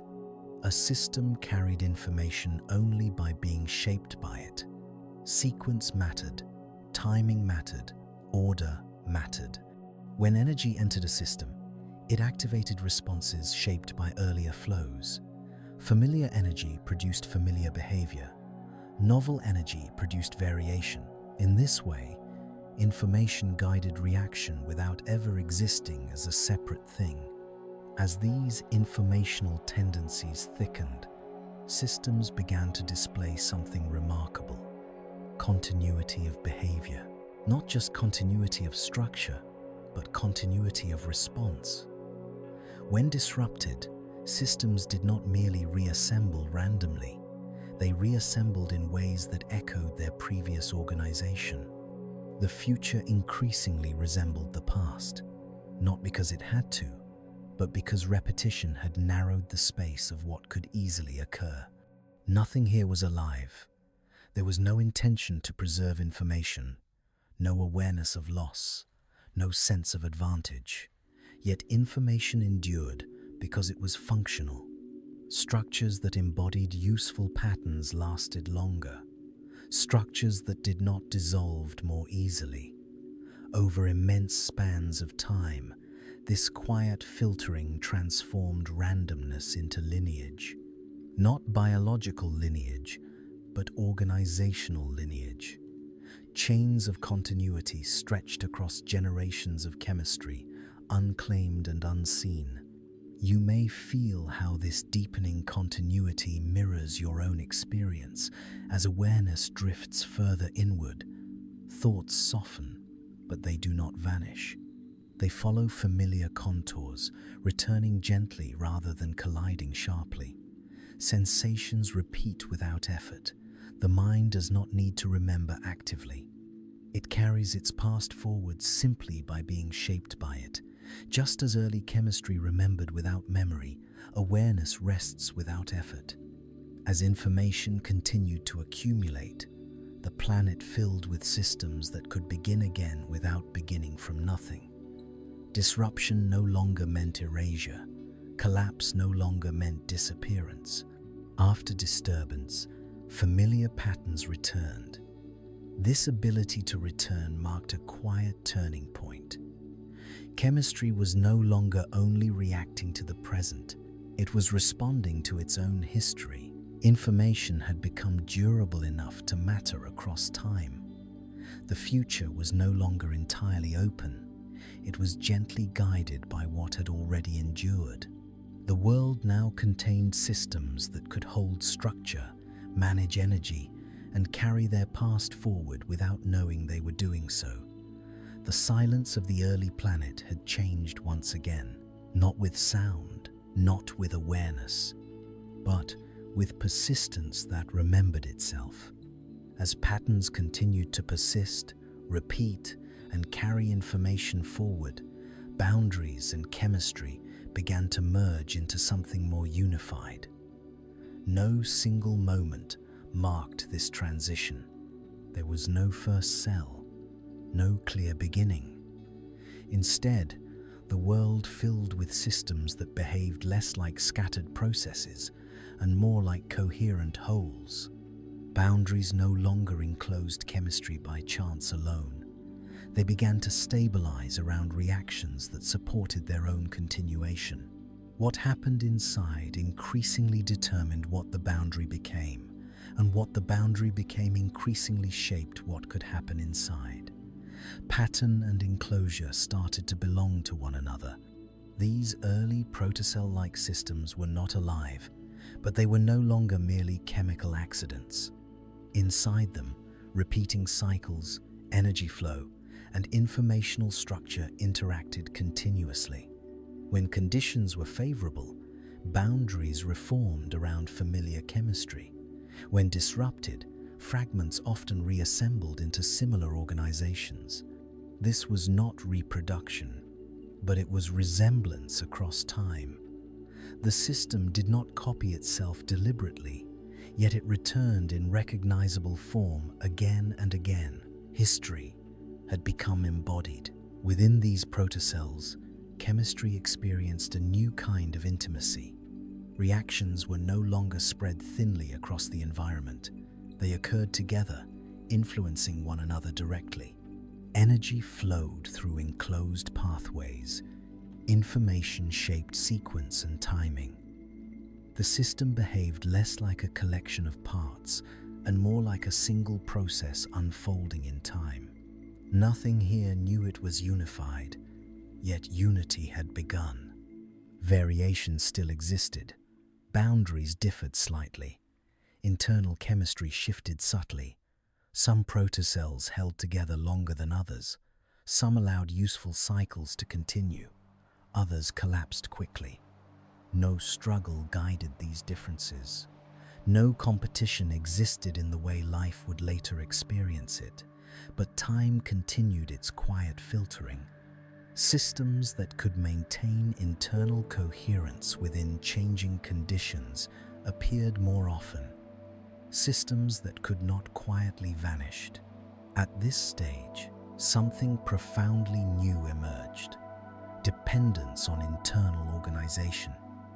The behavior of the system could no longer be predicted solely by external conditions. Internal history mattered. The same environment could produce different outcomes depending on what the protocell already carried within it. The future was no longer written only by the world outside. It was being shaped by what existed inside. These protocells did not eat, did not grow, did not sense. Yet they displayed a primitive form of identity, not as awareness, but as continuity of organization. What made one protocell itself was not a molecule or a boundary, but the way its internal processes fit together. If that fit was lost, the protocell ended. If it was maintained, the protocell continued. Identity existed as pattern, not as self. You may notice how this idea gently mirrors your own experience now. As awareness drifts deeper, thoughts become less separate, sensations blend. The mind feels less like a collection of events and more like a single, continuous state. Just as protocells gathered processes into unity, your attention gathers itself without effort, resting inside a soft coherence. As protocells became more common, the planet changed quietly, not visibly, not dramatically, but the number of systems capable of carrying themselves forward increased. The world was no longer dominated by fleeting chemistry alone. It was populated by fragile units of continuity, each one holding a small piece of the future inside it. The boundary between non-life and life grew thinner, not because something crossed it, but because it slowly dissolved. Nothing here was alive yet. There was no awareness, no desire, no fear of ending, but the architecture of life had assembled itself. Structure, energy, information, and boundary now existed together in the same place, at the same time, supporting one another. This convergence was irreversible. Once chemistry learned how to gather itself into units, the return to a purely lifeless world became impossible. The first protocells did not announce themselves. They did not know they were new. They did not know they mattered. But from this point forward, the planet carried entities that could become something else, something that could change without disappearing, something that could persist without awareness, something that could, one day, begin to live as patterns, repetition, energy flow, and information continued to coexist within gentle boundaries. The separation between process and structure slowly began to fade. Chemistry was no longer scattered across the planet as isolated reactions responding only to the moment. Instead, processes increasingly gathered into enclosed spaces where they could influence one another continuously. Boundaries did not merely surround chemistry anymore, they became shaped by it. What happened inside began to determine how long a boundary lasted, how easily it reformed, and how stable it remained. At the same time, the boundary shaped which reactions could continue inside it. This mutual shaping marked a quiet convergence. Pattern and enclosure were no longer separate phenomena. They were becoming parts of the same system. These emerging protocell-like systems did not appear suddenly, and they did not appear only once. They formed, dissolved, and returned again and again, each time resembling what had come before without ever being identical. When conditions allowed, familiar combinations of boundary and internal chemistry reassembled into recognizable organizations. This was not reproduction in any biological sense, but it was continuity of form. The system did not copy itself deliberately, yet it carried forward its own way of being. History was no longer abstract, it was embodied in organization. Inside these protocells, chemistry entered a new phase of intimacy. Reactions occurred close together, influencing sequence, timing, and outcome. Energy flowed through contained pathways rather than dispersing immediately into the environment. Information shaped which processes unfolded next, not as instruction, but as constraint. The protocell behaved less like a collection of independent events and more like a single, unfolding process extended through time. Nothing inside this system understood unity, yet unity had begun to exist. Variation continued, quietly and endlessly. No protocell was exactly like another. Boundaries differed in flexibility. Internal chemistry varied in sequence and balance. Some systems maintained coherence longer than others. Some dissolved quickly and left no trace. There was still no competition, no struggle, no intention to survive. Yet time continued its silent filtering. Systems that could maintain internal organization within changing conditions appeared more often. Systems that could not quietly ended. Persistence, without awareness, began to resemble selection. At this stage, the future of a system was no longer determined solely by its surroundings. Internal organization mattered. The same environment could produce different outcomes, depending on what a protocell already carried within it. The world outside still mattered deeply, but it no longer wrote the entire story. The inside had begun to contribute. This marked one of the most profound shifts in the history of existence. Continuity was no longer entirely external. It had moved inward. These protocells did not eat, did not grow, did not sense, yet they possessed a primitive form of identity, not as awareness, but as coherence. What made a protocell persist was not a specific molecule or a specific boundary, but the way its internal processes fit together as a whole. When that fit was lost, the protocell dissolved. When it was maintained, the protocell continued. Identity existed as pattern, not as self. You may feel how this gathering mirrors your own inner experience now. Thoughts no longer feel separate. Sensations blend gently. Awareness becomes less fragmented and more continuous, resting inside a soft unity without effort. Just as protocells gathered chemistry into coherence, your mind gathers itself naturally when nothing demands action. There is no need to hold on. There is no need to direct. Everything settles into a single, quiet flow.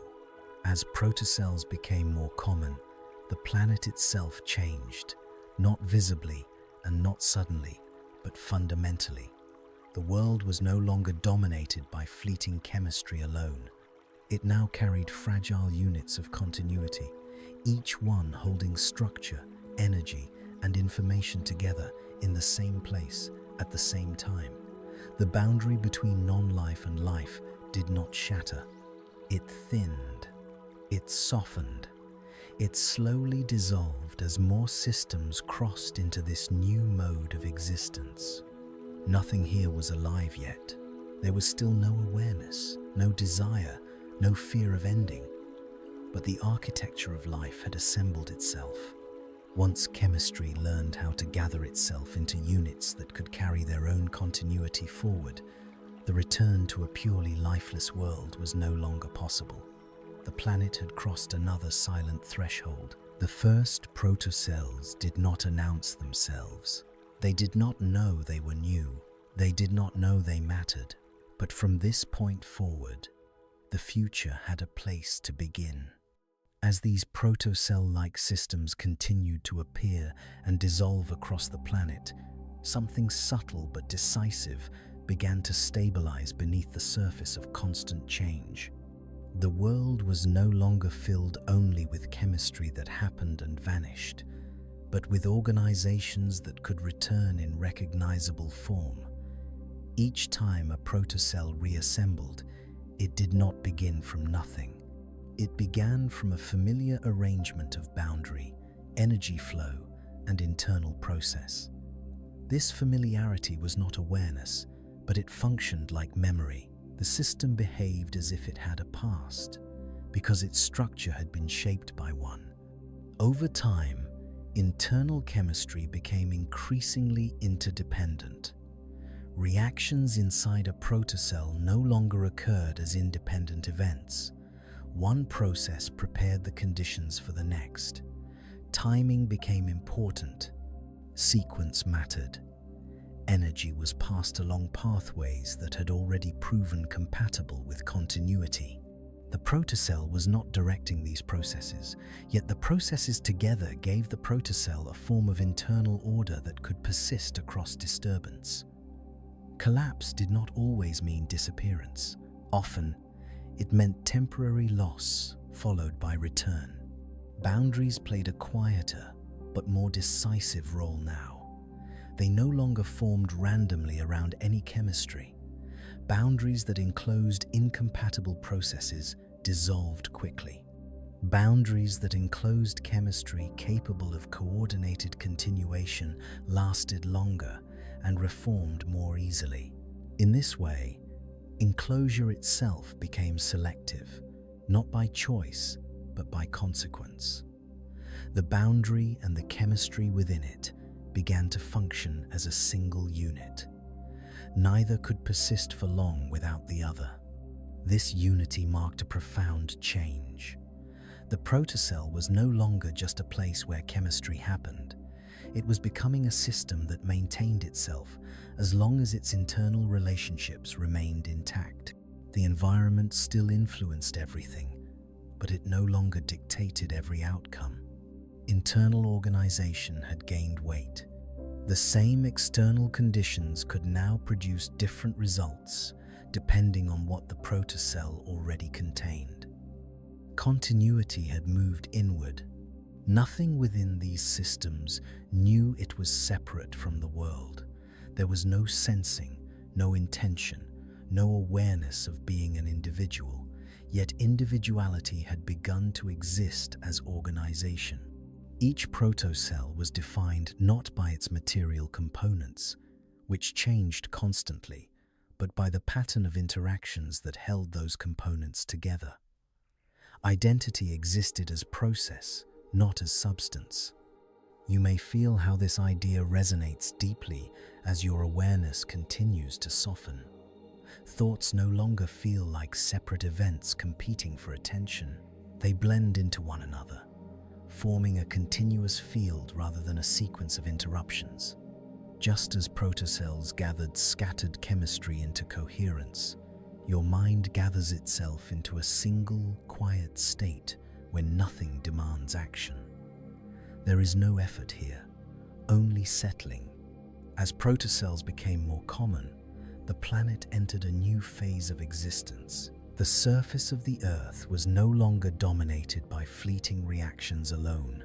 It was populated by countless fragile systems, each one holding together structure, energy, and information just long enough to matter. Most did not last. Many returned, and each return increased the likelihood of further continuity.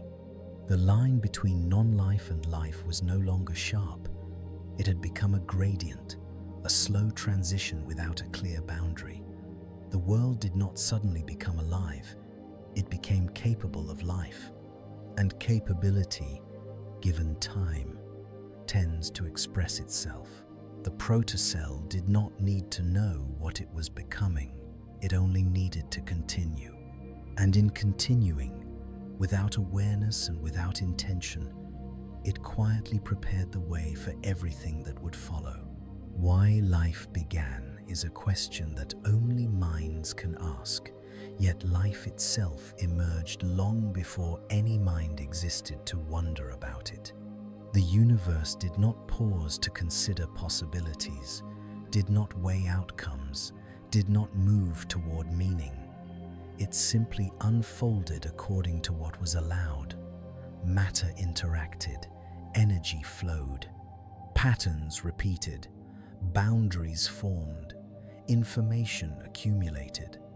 And when these elements aligned quietly and persistently enough, something that could continue without vanishing appeared. Life did not arrive as an answer to a question. It arrived as a condition that no longer reset itself completely. There was no moment when the universe crossed a clear line from lifeless to alive. No sound marked the transition. No signal announced that something fundamentally new had begun. Instead, disappearance slowly stopped being inevitable. Persistence became possible. Systems that once dissolved entirely after disruption began to return in familiar forms. Continuity thickened. The future no longer opened onto infinite randomness, but onto paths gently shaped by what had already endured. Life began not because it was necessary, but because it was no longer impossible. This is why searching for a single reason misses the nature of the event. Life did not begin times for times anything. It did not serve a purpose. It did not fulfill a plan. It emerged when chemistry learned how to hold itself together long enough for time to work upon it. When energy learned how to move through structure without destroying it. When information learned how to carry the past forward without awareness. These were not causes in the human sense. They were quiet permissions. Once those permissions existed, life did not need to be pushed into being. It slipped forward naturally, the same way a thought fades into sleep when resistance ends. No force was required. No intention was involved. The universe did not decide to create life. It simply allowed continuity to deepen, and life followed as the most stable expression of that continuity. You may feel how this understanding softens rather than sharpens the mind. There is no puzzle here that needs to be solved, no hidden meaning that must be uncovered before rest can arrive. Just as life did not require a reason to begin, you do not need a reason to let go now. Awareness can loosen its grip. Thoughts can slow without direction. The same stillness that existed before life remains present beneath everything that followed. Life began quietly, without knowing it had begun. And in that quiet, Nothing needed to be explained. The idea of purpose arrives very late in the story of the universe. It does not belong to stars, oceans, or chemistry. It belongs to minds that evolved long after life had already filled the planet. Purpose feels natural to us because the brain is built to search for it, to assign reasons, to connect events into narratives that make sense. But before minds existed, nothing needed to make sense. Things simply happened, and what could continue did so without explanation. Life did not begin with a goal, and it did not move toward one. Purpose is not the cause of life. It is a consequence of awareness. When we ask why life began, we often imagine a reason hidden somewhere in the past, waiting to be discovered.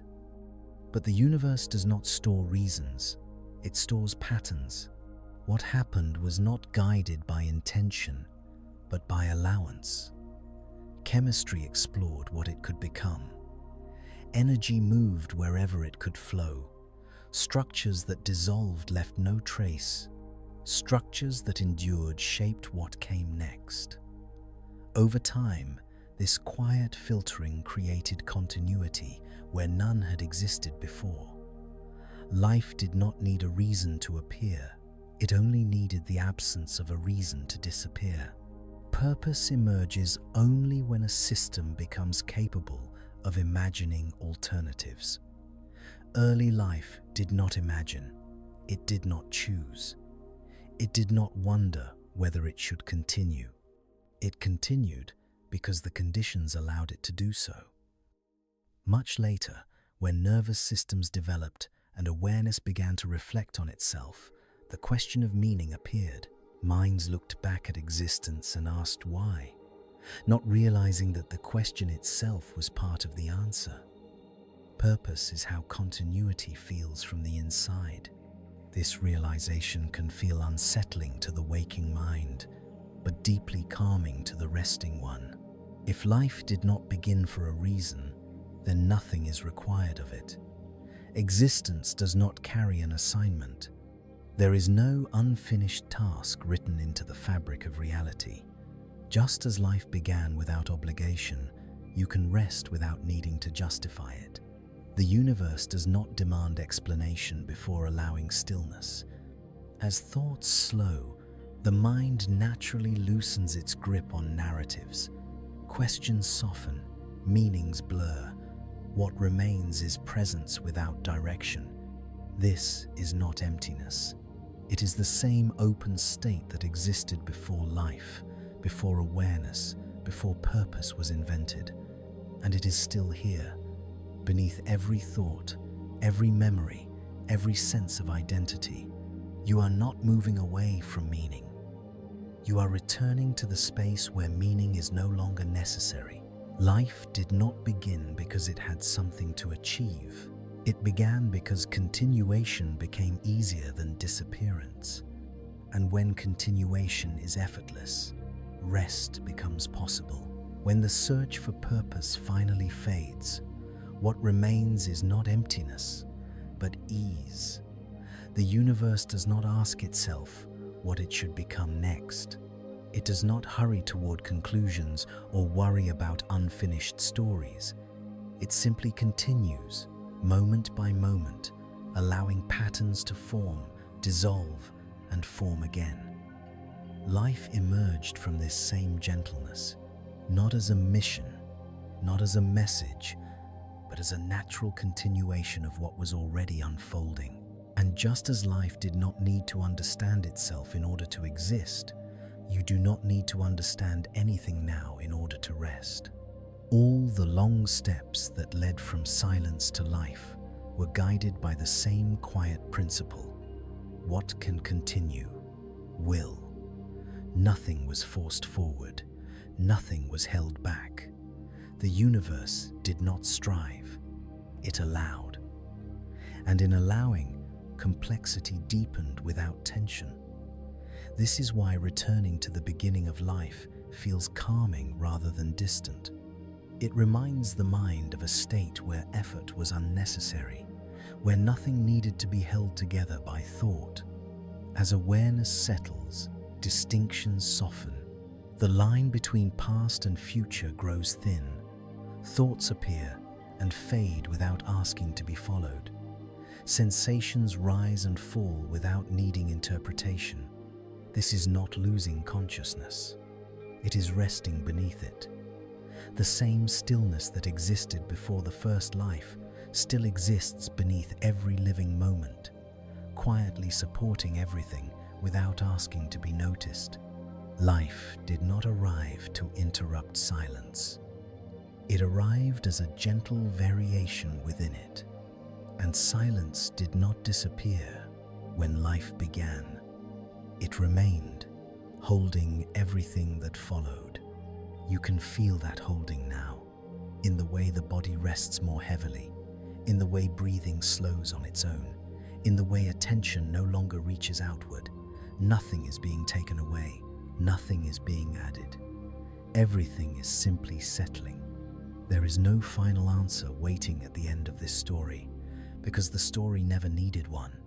Life did not begin to explain the universe. It began because the universe learned how to continue through it. And in this moment, you are part of that same continuation, allowed rather than required, present rather than directed. You do not need to go anywhere else now. You do not need to follow another thought. You do not need to understand how this story ends. Life began without knowing why, and now you can rest without needing to know anything at all.